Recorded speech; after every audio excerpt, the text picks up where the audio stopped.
Hello, hello. Hi, everyone. I'm Yoande Falian, for those who don't know me, and I'm a former McKinsey consultant and Morgan Stanley VP turned founder, CEO, and certified leadership coach. And super excited to be on with you again this week for my weekly live. And because I get to talk about all the things that I love, which starts with leadership.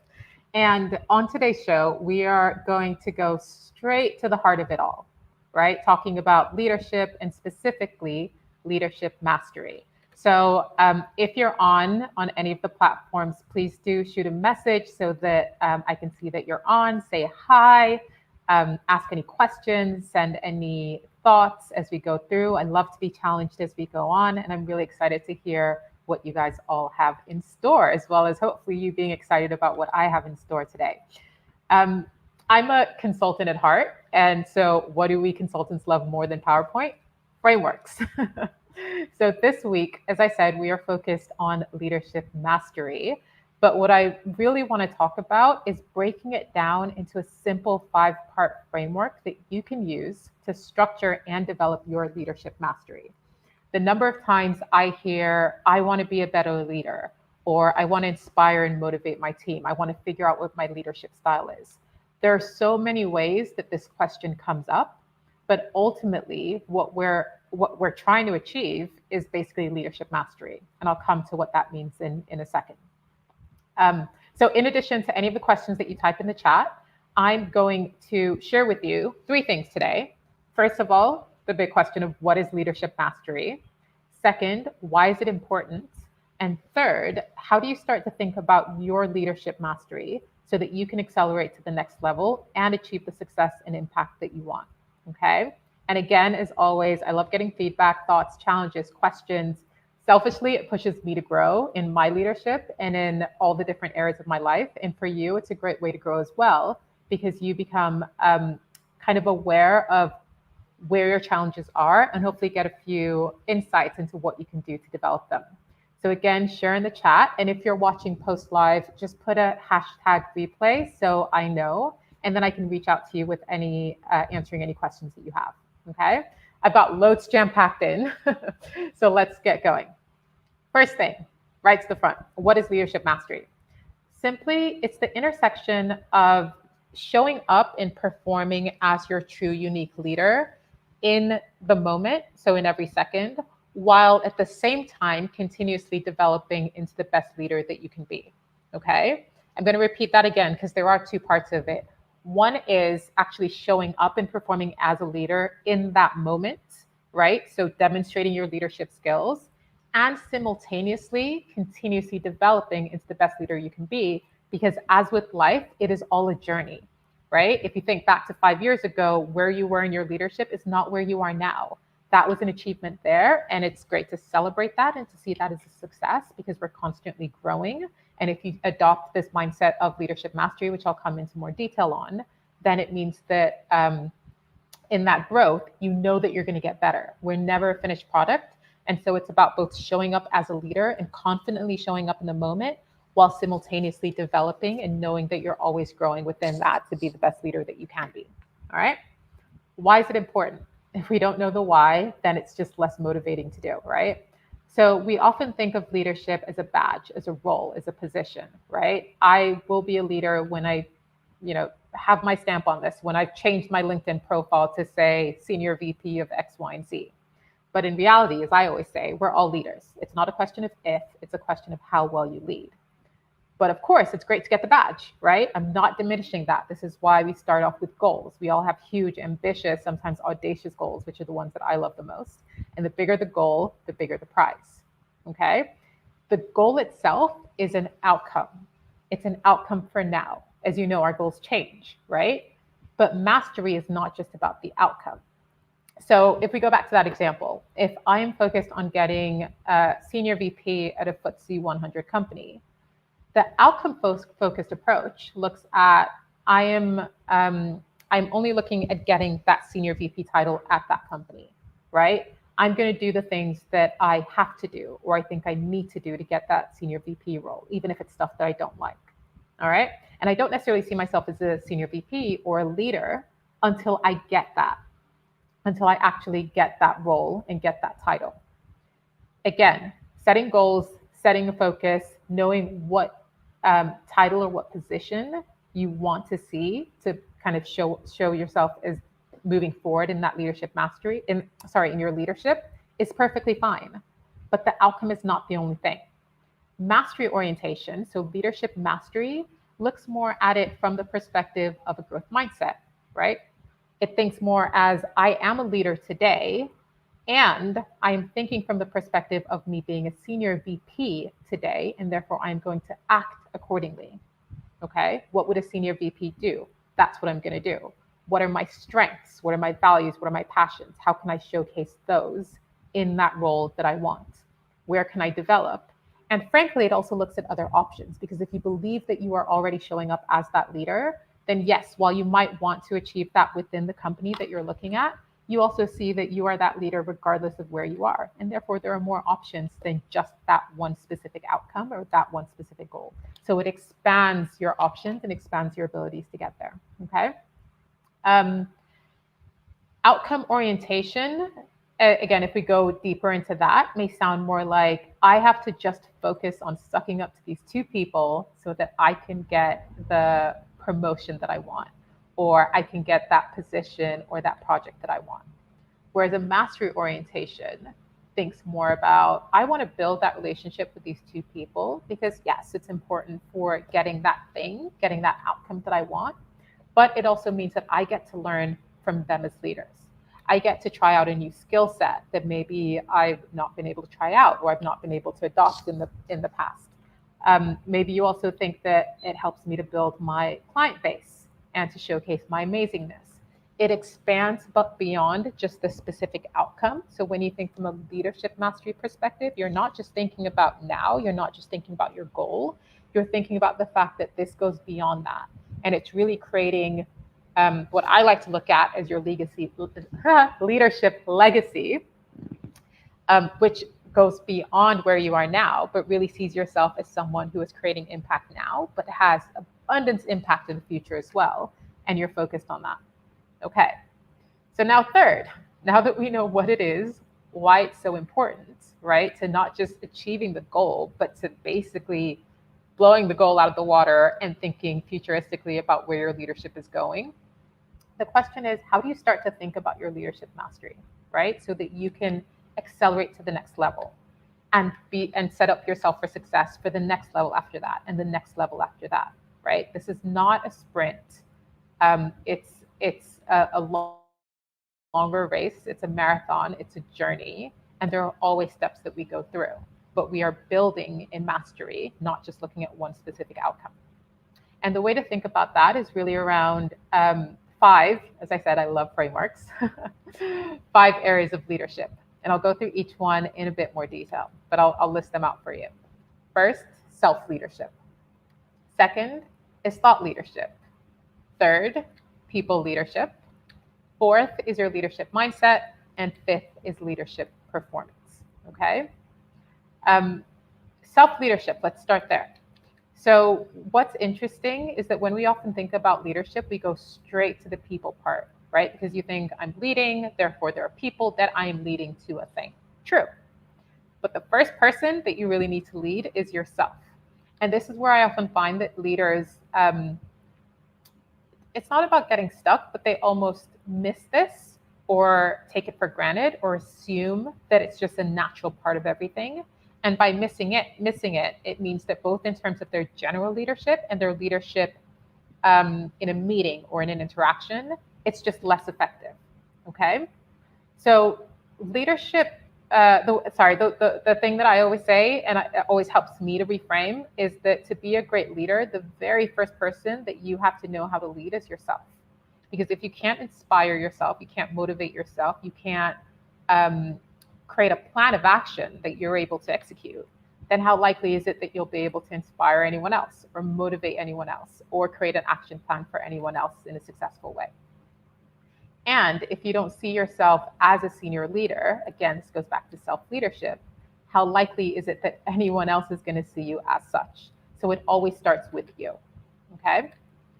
Self-leadership, It reminds me of, I was recently interviewed and was asked of my top 3 power tools. And the first thing I said was me, right? I'm my top power tool, which may sound a little bit, I don't know, egotistical. But I mean that in the sense that I'm my greatest power tool and you are your greatest power tool. Because when we think about our strengths as leaders, the things that really, really define us are things that are unique to us, we have full control over, and it impacts everything else. And that thing is self. So, what does that actually break down into? So, self leadership starts with having a crystal clear idea, that compelling North Star for what it is you are trying to achieve. And that could be both long term, big general achievements as well as very specific ones. Okay. Thinking about where you want to be. What is, if you want to be SVP of that Fortune 500 company or that, FTSE 100 company, what does that actually look like? What are you doing? Who are you interacting with? What does your day to day look like? How are you planning your day? How are you leading yourself? Getting crystal clear of that means that you know where you're going to. In the same way as if you're going into a meeting, what's the objective of the meeting? What are you trying to get out of it? What is your focus? How are you going to lead yourself through that? Okay. It's about knowing yourself so much better than anyone else what your strengths are, what your development areas are, what attributes will propel them to your desired outcome, which then enables you to lead yourself to success. But if you haven't mastered self leadership, everything else is so much harder because now not only are you battling against the external, but you don't have your internal self motivation, inspiration, and leadership to help you get there. So that's self leadership. The second is thought leadership. I won't spend too much time on this because I actually had, I think my live last week, may have been the week before, but I think it was last week, was all about thought leadership in detail.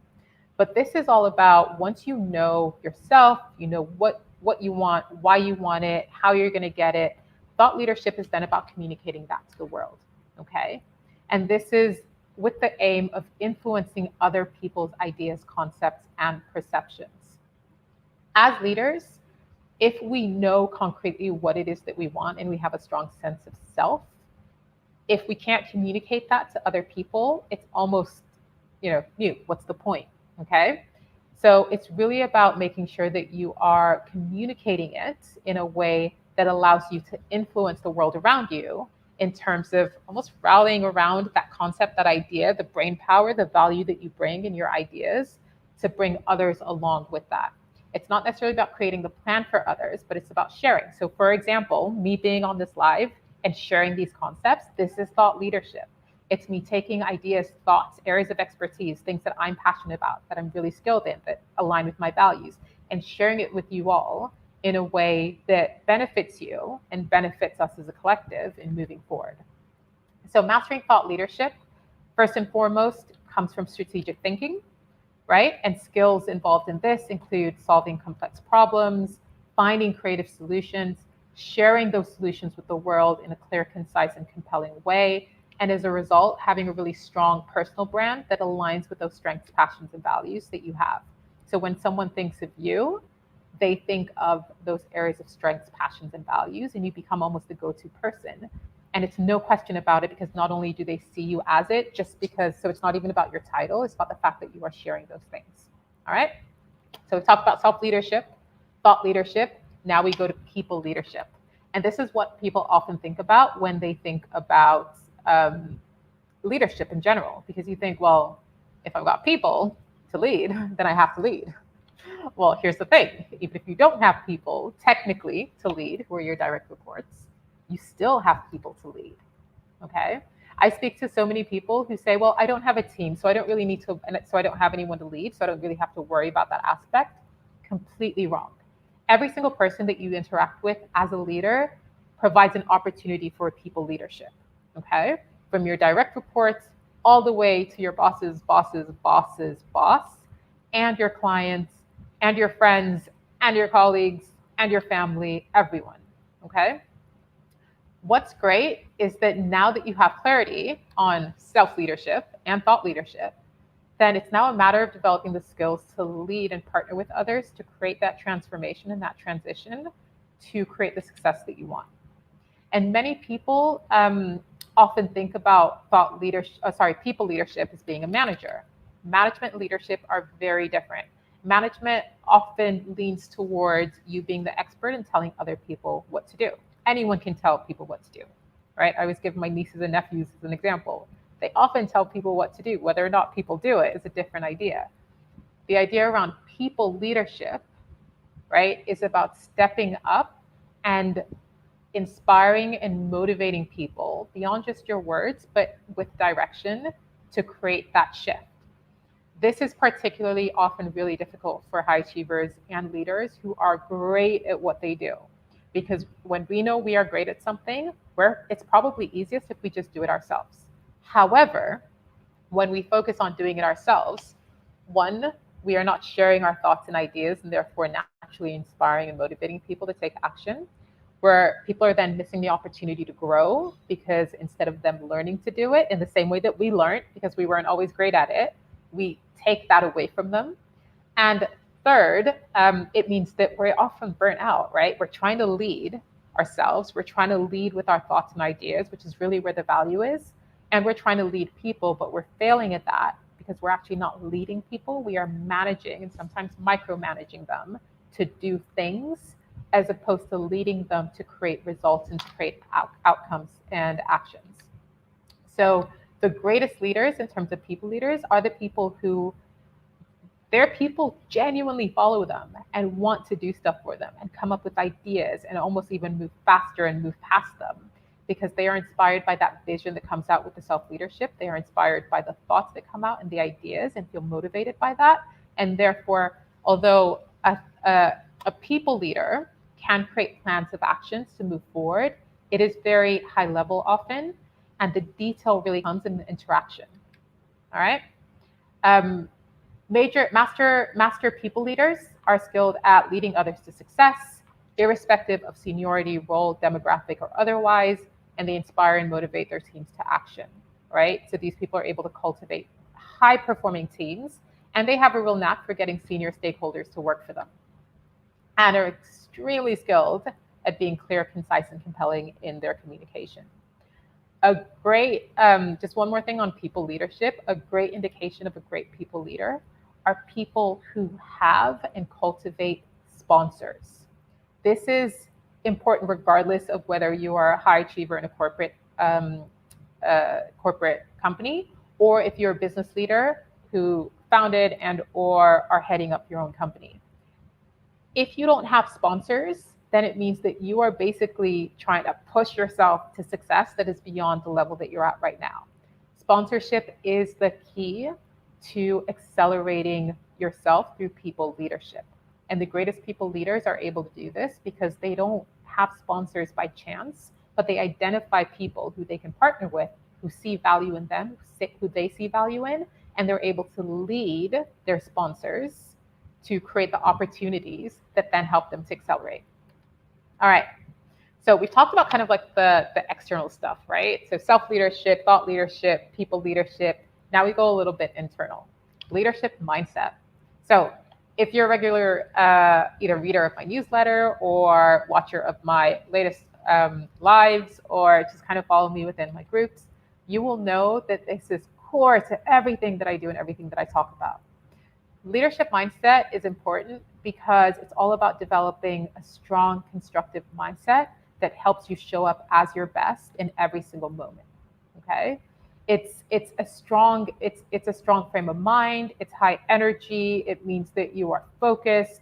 It means that you have the ability to basically create the success that you want, regardless of the circumstance. And when we think about mindset, it's not just about seeing the silver lining or painting things rosy. It's about recognizing that everything that we do and every interaction in life is created from our unique perspective. And so a strong leader with a strong mindset is able to choose the perspective that serves them best. And this is key because we often think that, for example, we're all in a pandemic. As a leader, it's challenging. It's difficult. Like, I bet people wonder whether or not I leave this room because it feels like I'm always here because I've got like the same background. And sometimes it feels like you can get stuck. But a strong leader, yes, recognizes that may make you feel stuck, may create self-doubt when you feel extra pressured, may create frustration, but is able to shift that mindset because they know that mindset will not help them especially in the long run, to create the success that they want. And so leadership mindsets and people with or leaders with strong mindsets show up in life with a constructive perspective. And even when they don't, they recognize why that is and they're able to shift into that constructive perspective. They're highly conscious people with little judgment. And when you are working from a very strong mindset, you're also skilled at releasing those stress points, the pressures, the overwhelm, right? So instead of choosing the things that kind of just come natural, you start to choose the things that serve you best. Compassion, seeing the opportunity, finding connection with what you're doing, tapping into your intuition, finding your experience points, right? The things that make you great, your strengths, your passions, your values, really leading from that. And sometimes even recognizing when the pressures come and knowing when to sort of relieve those pressures and relieve that mindset. So imagine more success, less pressure, more confidence, less self-doubt, more clarity, less overwhelm. Those are all signs of a strong leadership mindset. Okay. And finally, leadership performance. There's always a question about kind of the difference. The way that I often think about this is leadership mindset is kind of a more general state of mind. So when you see someone walk into a room and they just have like a certain presence or aura, it has nothing to do with gender or ethnicity or style. It's just about kind of like, you know, that this person is going to come with their A game every single time and create an atmosphere of success. That's more of a general mindset. Performance is about what happens in the moment. Okay. The difference between mindset and performance is I could be super confident generally, but when I get in front of an audience, I freak out. If I'm not able to channel that within the moment, then the performance aspect is the issue, not the mindset. Okay. So the difference is really in the believing versus the doing. Performance is all about doing. And when we think about performance, what I often like to think about is a really simple formula of performance is equal to potential minus interference. So again, in that moment, the greatest leaders in terms of leadership performance are those who are able to tap into their potential, regardless of what's being thrown at them in the moment, any stress points being thrown at them. They're able to both tap into the potential and reduce the stress points. So whether or not they're coming from an angle of self-leadership, people leadership, thought leadership, in that moment, they can channel all the confidence and focus and authenticity and fearlessness and connection and presence in the moment and awareness and all the things, conscious choice that come with great performers. And they can stay focused on in that moment on staying there and sort of releasing any stresses that come. So they walk into a meeting, someone interrupts them immediately and tries to derail it. They're able to center themselves and be as constructive as possible to get out of that situation, even if it's a situation they've never been in. All right. So going through all of those, 5 things. 1, self-leadership. 2nd, thought leadership. 3rd, people leadership. 4th, leadership mindset. 5th, leadership performance. And the combination of those are exactly what creates leadership mastery. Miss any one of those and your leadership mastery suffers. The great thing though is that now that you know the 5-part framework, you can assess which ones you are falling short of and focus on developing them. There is no doubt that you can do it, just like everything else that you've achieved in life so far. It's really all about focusing, well, 1, deciding that you want to do it, and then focusing and investing your time, your energy, and your resources to create that shift from just trying to get a leadership outcome to creating leadership mastery that lasts you throughout the rest of your life. As always, if you want any support in any of these 5 areas of your leadership mastery, and in stepping up into the leader that you want to be to create the success that you want, I've got 2 things for you. First, join me and your fellow high achievers in my LinkedIn, and also I have a Facebook group, both called Next Level Leadership. Just send out a request and we'll get you in. Second, if you're ready to truly take that leap today, and to not just talk about it, but to really start to invest that time, energy, and resources, let's have a chat. It's March. It's time to get ahead of the game. I'm inviting you to join my signature group program, which is the Legacy Level Leadership Accelerator. The doors are officially opening, and we've got an exciting early bird enrollment if you sign up by March the 17th. So head over to ottalleadership.com yowandaefallien.com to learn more. It's going to be a really small group, and once it's filled up, then it's filled up. Stay safe, stay focused, stay energized, and thanks so much for joining us today.